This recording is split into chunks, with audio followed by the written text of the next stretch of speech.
લોથલ, બરાબર. તો લોથલ જે છે ને એ ક્યાં આવેલું છે? ધોળકા. લોથલની સામે શું આવશે? ધોળકા. ક્લિયર. કુચીપુડી, તો કુચીપુડી એ શું છે, કયા રાજ્યનું છે? તો આંધ્રપ્રદેશ. કુચીપુડી નૃત્ય આંધ્રપ્રદેશનું છે, બરાબર. ત્યારબાદ ક્રાયોલાઇટ ખનિજ, તો ક્રાયોલાઇટ ખનિજ એ ગ્રીનલેન્ડ. બે આવશે, એટલે ટૂંકમાં તમારું જોડકું આ રીતે આવશે. પહેલામાં ચોથું, બીજામાં પહેલું આંધ્રપ્રદેશ અને ત્રીજામાં ગ્રીનલેન્ડ. એટલે 4, 1, 2 આ રીતે જોડવાનું છે. હવે આપણે ખરા ખોટા જોઈએ. પહેલો પ્રશ્ન છે, ઓસ્ટ્રેલોઇડ પ્રજાએ માતા રૂપે દેવી એટલે પાર્વતી અને પિતા રૂપે પરમાત્માનો એટલે કે શિવની પૂજાનો સમજ આપી દીપ, ધૂપ અને આરતીથી પૂજા કરવાની પરંપરા ઓસ્ટ્રેલોઇડ પ્રજાએ શરૂ કરી એવું માનવામાં આવે છે. તો ઓસ્ટ્રેલોઇડ પ્રજા ના આવે, બરાબર છે. આ વિધાન કેવું છે? ખોટું છે. કઈ પ્રજા આવે તમને ખબર હોવી જોઈએ, એ મને કમેન્ટમાં તમારે જણાવવાનું છે. ભાઈ એ કઈ પ્રજા આવશે ચોથા નંબરમાં, ખાસ કમેન્ટ કરીને જણાવજો. આ વિધાન ખોટું છે. પાંચમો પ્રશ્ન છે, ધોળાવીરા હડપ્પાનું સમકાલીન મોટું વ્યવસ્થિત અને પ્રાચીન નગર મળી આવ્યું. તો 100% વિધાન કેવું છે? સાચું છે. તો સિમ્પલ અહીંયા આમ સાચું લખી દેવાનું, ખરું. છઠ્ઠો પ્રશ્ન છે, 10 ગીતિકા, આર્યભટ્ટિયમ અને આર્ય શ્રીધાવ જેવા ગ્રંથો મહર્ષિ ચરકે લખ્યા છે. ના, ખોટું છે. મહર્ષિ ચરકે નથી લખ્યા. કોણે લખ્યા છે એ પણ કમેન્ટ કરીને જણાવજો. મારે જોવું છે કેટલા વિદ્યાર્થીને આવડે છે. આ વિધાન કેવું છે? ખોટું છે. હવે વિદ્યાર્થી મિત્રો સંક્ષિપ્તમાં જવાબ આપવાના છે એક વાક્યમાં. પહેલો પ્રશ્ન છે, વેદો કયા કયા છે તે જણાવો. તો પહેલાં તો તમને ખબર હોય છે કેટલા વેદો છે? 4. ઋગ્વેદ, યજુર્વેદ, અથર્વવેદ અને સામવેદ. અને એમાં પણ યાદ રાખજો, સૌથી પ્રાચીન વેદ કયો? તો યાદ રાખવાનું ઋગ્વેદ, બરાબર. હું જે બોલું છું એ નોટમાં લખતા રહેજો. ન ખબર પડે અને યાદ હોય તો વાંધો નહીં આવે, પણ ન ખબર પડે તો ખાસ લખતા રહેજો અને પછી વિડીયો જોઈને તૈયાર પણ કરી દેજો, જેથી પરીક્ષામાં તમે પૂરેપૂરા 80માંથી 80 માર્ક્સ ઇઝીલી લાવી શકો. હવે જો 8મા નંબરનો પ્રશ્ન છે, એમાં શું કીધું? ભારતીય કૃષિ સંશોધન પરિષદ એટલે કે ICAR દ્વારા ભારતની જમીનને કેટલા પ્રકારમાં વહેંચવામાં આવે? તો જમીનને કેટલા પ્રકારમાં વહેંચવામાં આવી છે? કાળી જમીન, રેતાળ જમીન, બરાબર, એ બધા પ્રકાર છે. તો એવા કુલ કેટલા પ્રકાર છે? 8. તો જમીનને 8 પ્રકારમાં વહેંચવામાં આવી છે. ચલો, ત્યારબાદ આર્થિક વિકાસની વ્યાખ્યા આપો. તો આર્થિક વિકાસ એટલે રાષ્ટ્રીય આવક અને માથાદીઠ આવકમાં વધારો થવો, અને જેના લીધે માનવ સમાજ જે છે એની બધું જ જરૂરિયાત જે છે પૂરી થાય, અને આર્થિક વિકાસ કહેવાય. એટલે ટૂંકમાં રાષ્ટ્રીય આવક અને માથાદીઠ આવકમાં વધારો થવો એટલે આર્થિક વિકાસ. શું યાદ રાખવાનું? કંઈ ખબર ન પડે તો બહુ જફા નહીં કરવાની, ખાલી આ 2 શબ્દો ખાસ યાદ રાખજો, રાષ્ટ્રીય આવક અને માથાદીઠ આવક. બંનેમાં શું થવું? વધારો થવો એટલે આર્થિક વિકાસ. હવે વિદ્યાર્થી મિત્રો ખાલી જગ્યા છે એ જોઈ લઈએ. પહેલી ખાલી જગ્યા છે, ભારતના જંગલોમાંથી ખાલી જગ્યા નષ્ટ થઈ ચૂક્યો છે. તો કોણ નષ્ટ થઈ ચૂક્યું છે? તો અહીંયા જવાબ આવશે વિદ્યાર્થી મિત્રો 10મા નંબરનો જે પ્રશ્ન છે એની અંદર જવાબ આવશે ચિત્તો, બરાબર. જે ભારતની જંગલોમાંથી ચિત્તો જે છે લુપ્ત થઈ રહ્યો છે, એટલે અહીંયા આન્સર આપણે લખીશું ચિત્તો. ક્લિયર. ચલો નેક્સ્ટ 11મો જે પ્રશ્ન છે તે, પર્યાવરણની સુરક્ષા માટે સ્વીડનના સ્ટેકહોમ શહેરમાં 1972માં પ્રથમ વખત ખાલી જગ્યાનું આયોજન થયું. તો પ્રથમ વખત જે છે પૃથ્વી પરિષદનું આયોજન થયું. પૃથ્વી પરિષદ, બરાબર. ખાલી જગ્યામાં જવાબ આવશે. ત્યારબાદ ગરીબીની રેખાનો ખ્યાલ સૌપ્રથમ કોણે આપ્યો છે? તો ગરીબીની રેખા જે છે એનો ખ્યાલ સૌપ્રથમ WHO એ આપ્યો હતો. WHO. ક્લિયર. ચલો હવે વિદ્યાર્થી મિત્રો આગળ MCQ છે એ આપણે જોઈ લઈએ, બરાબર. ખાસ ધ્યાન રાખજો, તૈયાર કરી દેજો. પહેલો પ્રશ્ન છે 13મા નંબરનો, મગફળીનું ઉત્પાદન કયા રાજ્યમાં સૌથી વધારે થાય છે? તો આપણા ગુજરાતમાં. યાદ રાખવાનું, સૌથી વધારે મગફળી આપણા ગુજરાતમાં થાય છે. ત્યારબાદ 14મો પ્રશ્ન છે, દુનિયામાં 1-2 સ્થળે જ મળતું સંસાધન. આખી દુનિયામાં માત્ર 1-2 સ્થળે જ મળે, તો એ છે એકલ સંસાધન. નામ પરથી જ ખબર પડી જાય, એકલ એટલે એકલું, એકલ સંસાધન. D.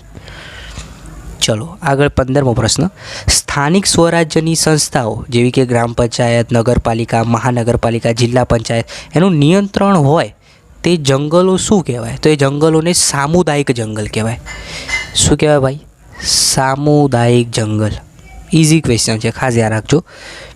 હવે આગળ 16મો MCQ છેલ્લો વિભાગ, એનો છેલ્લો પ્રશ્ન, મહિલા સશક્તિકરણ, કૌશલવર્ધક તાલીમ, સ્વરોજગાર અને બજાર સાથે જોડાણ કરતો હેતુ કઈ સરકારી યોજનામાં રાખવામાં આવ્યો છે?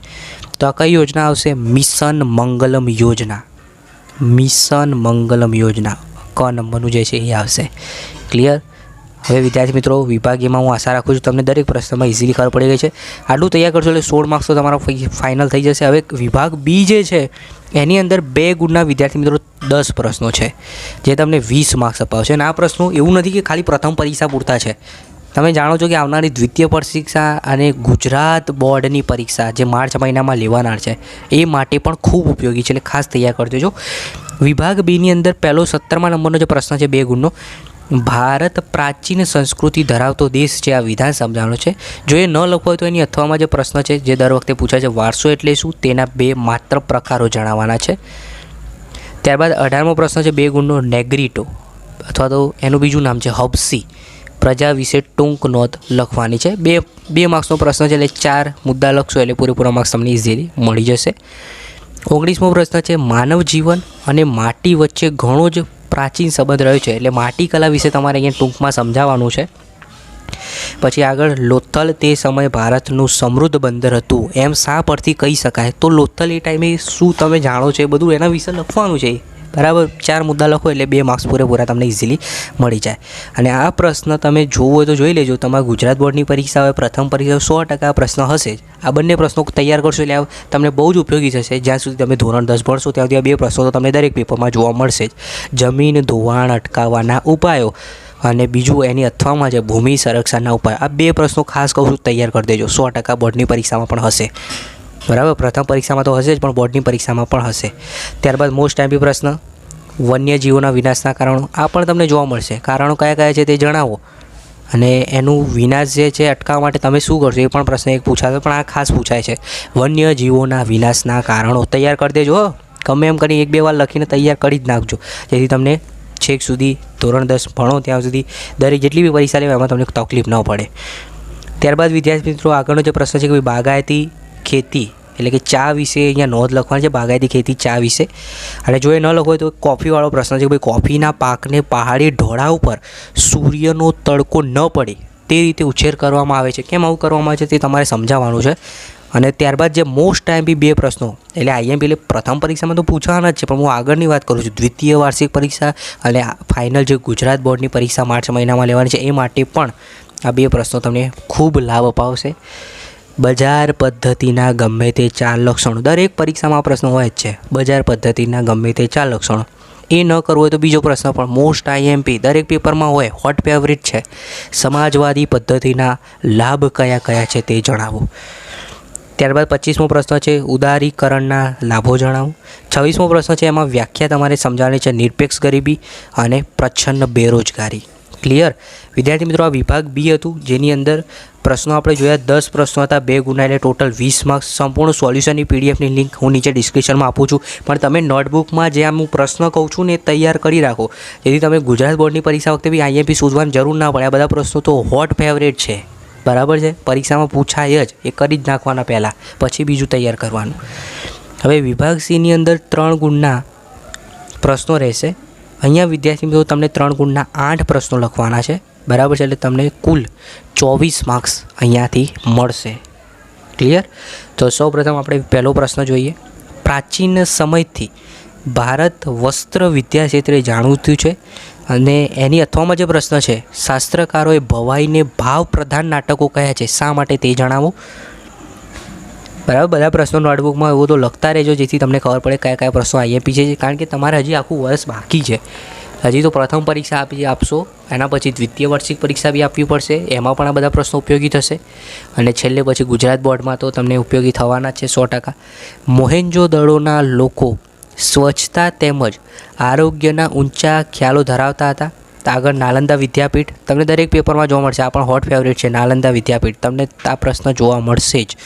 30મો પ્રશ્ન છે, કપાસના પાકને વિશેષ અનુકૂળ હોવાની કાળી જમીન. આ પણ તમને જોવા મળશે, કાળી જમીન. આ બધા હું તમને કહું છું ને એ પ્રશ્નો 100% પૂછાશે. તમને ગમે તે લાગતું તમારે જોવું હોય તો જોઈ લેજો. પ્રથમ પરીક્ષા આવે ત્યારે, બરાબર. આજે એના પછી દ્વિતીય પરીક્ષા હોય, પછી ગુજરાત બોર્ડની પરીક્ષા હોય, અને એના જૂના પેપર બી જોવા તો જો આ પ્રશ્નો તમને દેખાશે જ, બરાબર. જેટલા બી મોડલ પેપર જોશો તો પણ આ પ્રશ્નો તમને હશે જ, કારણ કે હોટ ફેવરિટ છે. એના સિવાય એ પાઠમાં કંઈ આવે જ નહીં. એ મોસ્ટ ટાઈમ બી પ્રશ્નો છે, એ કરવાના છે તમારે. પછી કપાસવાળો એક પ્રશ્ન છે. ત્યારબાદ વન સંરક્ષણ અંગેના ઉપાયો, આ પણ IMP છે. અભયારણ્ય અને રાષ્ટ્રીય ઉદ્યાનના 3 મુદ્દાના તફાવત લખવાનો. અને આ બી મોસ્ટ IMP, ખરીફ પાક અને રવિ પાકનો તફાવત. ક્લિયર. ત્યારબાદ બીજો મોસ્ટ IMP આવી રહ્યો છે તમારી સમક્ષ, આર્થિક અને બિન આર્થિક પ્રવૃત્તિઓ. હું જે ટીક કરાવું છું એ નોટમાં લખતા જ રહો, કારણ કે આ નોટ લખો અને એ નોટ જે છે વર્ષ સુધી સાચવી રાખજો. કારણ કે હવે તમે વર્ષ દરમિયાન પ્રથમ પરીક્ષા, દ્વિતીય પરીક્ષા અને ગુજરાત બોર્ડની પરીક્ષા આપો ત્યાં સુધી આ પ્રશ્નો તમને 100% જોવા મળશે. એટલે કહું છું લખી રાખો અત્યારથી જ. અને 34મો પ્રશ્ન 3 ગુણનો, વિશ્વ વ્યાપાર સંગઠનના ધ્યેય કયા કયા છે તે જણાવો. ક્લિયર. ચલો હવે વિભાગ D. સોલ્યુશનની PDF હું નીચે ડિસ્ક્રિપ્શનમાં આપું છું, ત્યાંથી જોઈ લેજો. હવે 4 ગુણના જે પ્રશ્નો છે 5 પ્રશ્નો છે ભાઈ. એટલે વિભાગ D આપણને 20 માર્ક્સ અપાવે છે. એટલે તમે વિભાગ A પહેલાં તૈયાર કરજો અને પછી વિભાગ D અને પછી B અને C તૈયાર કરજો. પણ આ બે તો ખાસ તૈયાર કરી દેજો. જે વિદ્યાર્થી તમે મિત્રોને એમ હોય કે ભાઈ હું પાસ થઈશ કે કેમ, બરાબર છે, ઓછા સમયમાં તૈયારી કરવી હોય તો A અને D પહેલાં કરજો, ત્યારબાદ બીજું બધું તૈયાર કરજો. 35મો પ્રશ્ન છે, પહેલો 4 માર્ક્સનો પ્રશ્ન, પ્રાચીન ભારતીય સાહિત્ય વિશે ટૂંક નોંધ લખો. મોસ્ટ IMP પ્રશ્ન છે. ત્યારબાદ વૈદિક વિદ્યા અને શિલ્પ ચિકિત્સા વિશે નોંધ લખવાની છે. આખી દુનિયાનો વ્યવહાર ગણિતશાસ્ત્રી ચાલે છે, એટલે ગણિતશાસ્ત્રી વિશે નોંધ લખવાની છે. ત્યારબાદ મોસ્ટ IMP બોર્ડની પરીક્ષા માટે પણ ફેવરેટ પ્રશ્ન છે, ભારતમાં કૃષિ ક્ષેત્રે થયેલા ટેકનિકલ સુધારા. લખી રાખો 100% કહું છું, બાજુમાં એમ પણ લખો 100%. ભારતમાં કૃષિ ક્ષેત્રે થયેલા ટેકનિકલ સુધારા જોવા મળશે જ તમને, 100% પૂછાશે. મોસ્ટ IMP છે અને તમને રોકડા ચોખ્ખા 4 માર્ક્સ અપાવે છે. એ ના હોય તો બીજો તો હોય જ, ભારતમાં કૃષિ ક્ષેત્રે થયેલા સંસ્થાનગત સુધારાઓ, બરાબર છે, ટેકનિકલ સુધારા હશે 100%. ત્યારબાદ બીજો પણ IMP પ્રશ્ન, ગરીબી ઉદ્ભવવાના કારણો જણાવો. આ પણ 100%. દરેક બોર્ડનું તમે કોઈ બી પેપર જોઈ લો આ પ્રશ્ન હશે જ, ગરીબી ઉદ્ભવવાના કારણો. અને છેલ્લે નકશો. હવે નકશાની અંદર તમને ભારતનો નકશો આપી દેશે. એની અંદર તમારે કાળી જમીનનો પ્રદેશ જે મહારાષ્ટ્ર છે તે દર્શાવવાનું, પેરિયાર અભયારણ્ય, ગીર રાષ્ટ્રીય ઉદ્યાન જે ગુજરાતમાં આવે છે એ દર્શાવી દેવાનું, અને ઘઉં અથવા તો કપાસ ઉત્પન્ન કરતો એક પ્રદેશ જે છે એ ઘઉં માટે આપણે પંજાબ લખીશું, અને કપાસનું પણ તમારી રીતે દર્શાવી દેજો, બરાબર છે. તો